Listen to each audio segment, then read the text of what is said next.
देवत बाबा के दर्शन कराए और हम भी दर्शन करते हैं, आप भी करिए दर्शन। ये खेड़ा देवत मंदिर है जिनको पूरा गांव पूजता है और ऐसी आस्था है कि ये सबकी रक्षा करते हैं ये देवता। और इनकी ही वजह, इनके ही उपलक्ष्य में एक भागवत कथा का आयोजन हुआ है गांव गढ़खेड़ा में। तो आइए गांव वालों से भी आपकी बात कराते हैं। हालांकि मंदिर तो अभी अधूरा है ये, और गांव वालों की कोशिश है कि इस मंदिर को पूरा किया जाए जैसे भी करके, या चंदा उगा करके, या जैसे भी होता है। तो आपकी बात कराते हैं हम गांव के लोगों से। तो नमस्कार जी। नमस्कार जी। आपका नाम? चंद्रपाल जी। तो खेड़ा देवत मंदिर पे खड़े हो, भागवत कथा का आपने आयोजन कराया पूरे गांव वालों ने मिलकर के, तो क्या कहेंगे आप? श्रीमान जी, पहले तो यहाँ आने पर आपका बहुत बहुत स्वागत, बहुत बहुत अभिनंदन, हम आपका धन्यवाद करते हैं। आप पत्रकारों ने हमें समय दिया। ये गांव का एक पवित्र स्थल है जहाँ पर ये खेड़ा देवत बाबा हमारे पूरे गांव की रक्षा करता है।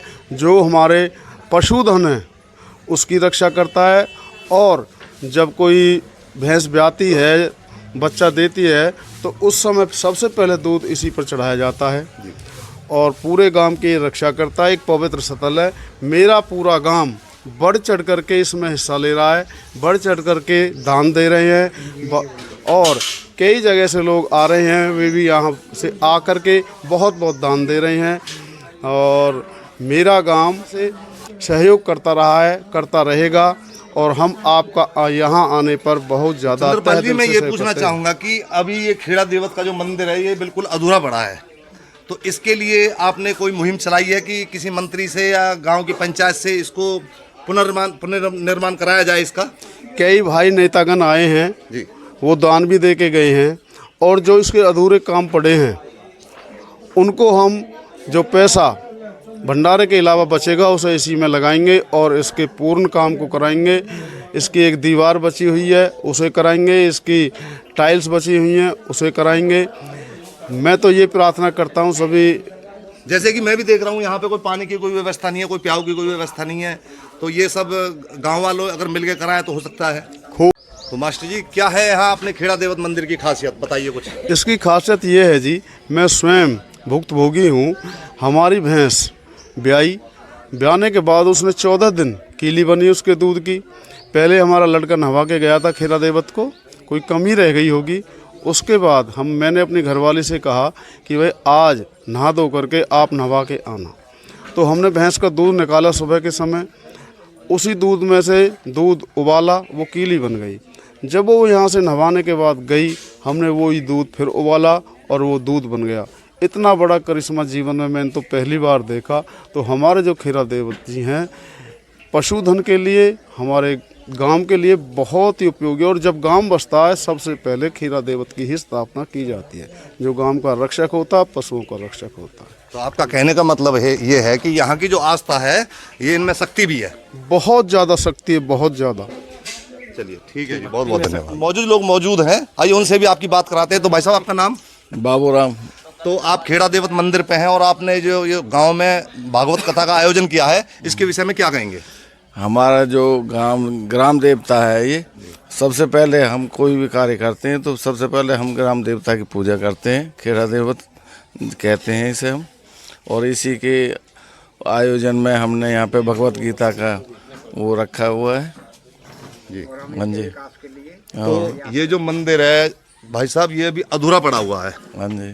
तो इसके लिए कोई आप मुहिम चलाओ, गांव वाले सभी मिल करके एक मुहिम चलाओ कि ताकि इसकी चार दीवारी या कोई नल वगैरह या कोई प्याऊ वगैरह या कोई हॉल वगैरह यहाँ पे बन जाए, ताकि कोई भी प्रोग्राम यहाँ आसानी से हो सके।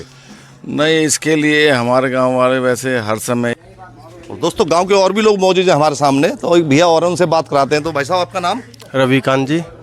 आप क्या कहेंगे? आप खेड़ा देवत मंदिर पे हैं और भागवत कथा का आयोजन हुआ है, इसके बारे में क्या कहेंगे गाँव वालों के लिए? ये बहुत अच्छी बात है जो हमारे गांव में, हमारे खेड़ा देवत पे पहली बार हो रहा है।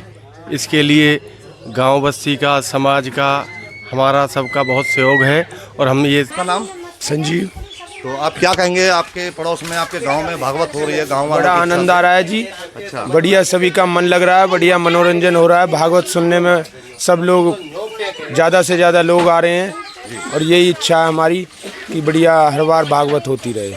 ठीक है। और भक्त लोगों की आस्था तो देखते ही बनती है। हमारे साथ एक हम भाभी जी और हैं, उनसे भी बात कराएंगे। तो भाभी जी नमस्कार। नमस्कार। आपका नाम या छोड़ दो, मैं पकड़ लूंगा। अच्छा। तो आप भागवत करा रहे हो गांव वालों के सहयोग से। हाँ तो जी। क्या कहेंगे भागवत के लिए, गांव वाले लोगों के लिए? ये कहेंगे जी यहाँ की सहायता करो। अच्छा। हाँ, जो भी बने। और यहाँ कोई करता नहीं है, कभी भी नहीं हुई, पहली बार करवाई। पहली बार हो रही है। पहली बार हो रही है। और आप सबको संग रहेगा तो। ये जोड़ा जो आप देख रहे हैं ये परीक्षित बना है भागवत कथा में। आइए इनसे आपकी बात कराते हैं। तो नमस्कार जी, क्या नाम है आपका? जलवती है जी। आप इसमें परीक्षित बने हो। पूजा का महत्व सबसे ज्यादा आपको जाता है, तो क्या कहेंगे गांव वालों के लिए? गाँव वाले के लिए बहुत अच्छी हुएरी है आपके लिए। भगवान सबको भला करे, सबकी शांति पूरी बस्ती का सहयोग है सबको। चलो, सबका सहयोग भी होना चाहिए। बहुत अच्छी बात है। ठीक है, धन्यवाद। अभी हमारे साथ हैं दोस्तों जो हमारे यहाँ कथावाचक है, कथा व्यास जी, श्री कृष्ण प्रिय उदोजी महाराज। आइए उनसे भी आपकी बात कराते हैं कि सनातन धर्म में हमारे यहाँ भागवत कथा का बहुत ही ऊंचा महत्व है। उनसे आपकी बात कराते हैं। तो गुरुजी नमस्कार। जय श्री कृष्ण जी। जय। आप गांव गढ़खेड़ा में आए हैं भागवत कथा करने के लिए, तो इसके बारे में गांव वालों को क्या शिक्षा देंगे? देखिए, ये सब सनातन धर्म का काम है। धर्म का प्रचार प्रसार करना यही हमारा परम कर्तव्य है। और भागवत का मतलब ही भक्ति, ज्ञान, वैराग्य और त्याग का उपदेश करना, जन जन में भक्ति का प्रचार प्रसार करना, सनातन धर्म को स्थापित करना, यही हमारा परम कर्तव्य है। और हम लोग गांव-गांव, शहर-शहर में जाकर के सनातन धर्म का प्रचार प्रसार करते हैं।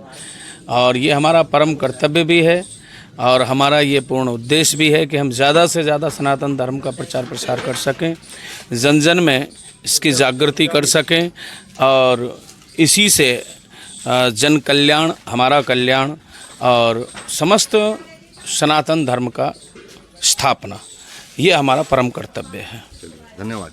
तो ये थे हमारे साथ में कथावाचक व्यास जी, श्री कृष्ण प्रिय उदोजी महाराज, जो कि यहाँ पर अभी 12 बजे से कथा शुरू होगी।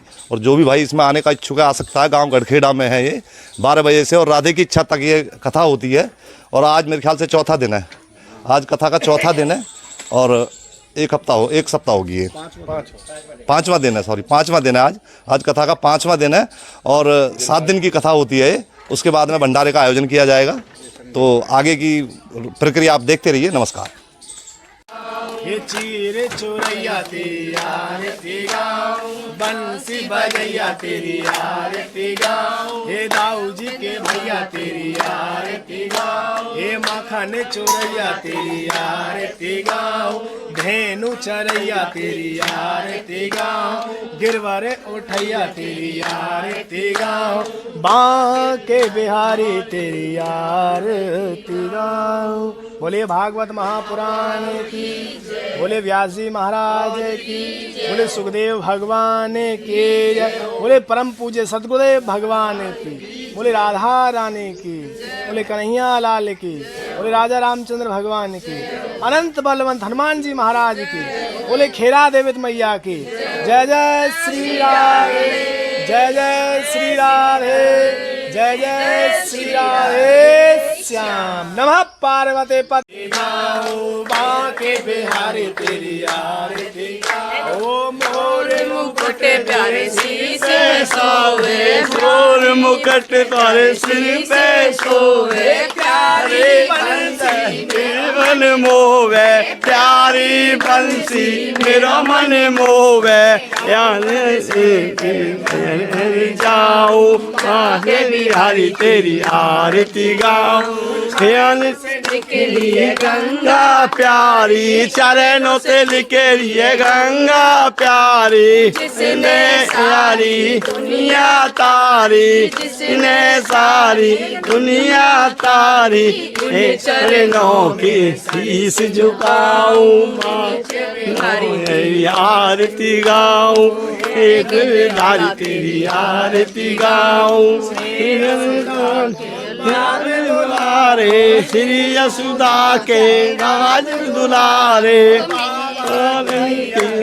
के तारे बाबा की अखियन को तारो, इन पे प्राण नो छावर कराऊं, बांके बिहारी आरती गाऊं, हे नंद लाला तेरी आरती गाऊं, श्री हरिदास के प्यारे तुम हो, श्री हरिदास के प्यारे आप हो, श्री हरिदास के प्यारे तुम हो, श्री हरिदास के प्यारे तुम हो, मेरे मोहन जीवन धन हो, मेरे मोहन जीवन धन हो। ये छवि नैनन में मैं बसाऊं, बांके बिहारी तेरी आरती गाऊं, हे नंद लाला तेरी आरती गाऊं, बांके बिहारी।